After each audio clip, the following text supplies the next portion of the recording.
നിനക്കൊരു കാര്യം അറിയൂ? നിനക്കൊരു കാര്യം അറിയൂന്ന് സബ്സ്ക്രൈബേഴ്സിനടുത്ത് ഹായ് പറ. Hello guys. ഓ നിന്റെ ചട്ടമ്പിത്തരം കാണിക്കേ, ചട്ടമ്പിത്തരം കാണിക്കേ. അന്തം വിട്ട് കുന്തം വീണ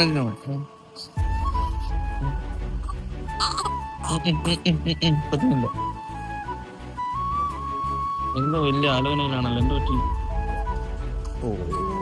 സീനായി. എന്ത് വലിയ ആലോചനയാണല്ലോ താങ്കൾക്ക് എന്ത് പറ്റി? ക്യാമറ തന്നെ നോക്കുന്നത്, പക്ഷെ നീ മൂഡ് മാറിയിരിക്കുക. നീ കാരണം നിന്റെ അമ്മച്ചിക്ക് KFC തിന്നാൻ പറ്റിയില്ല. മനഃപൂർവ്വം അല്ലായിരുന്ന നീ വീണതുവരെ ഒരു നിർബന്ധമില്ലായിരുന്നല്ലേ? എടാ നാട്ടി നീട്ടി കാണിക്കാനല്ല പറഞ്ഞു, നീ ചെയ്തത് നല്ലതാണോ? വരുമോ? തരത്തില്ല.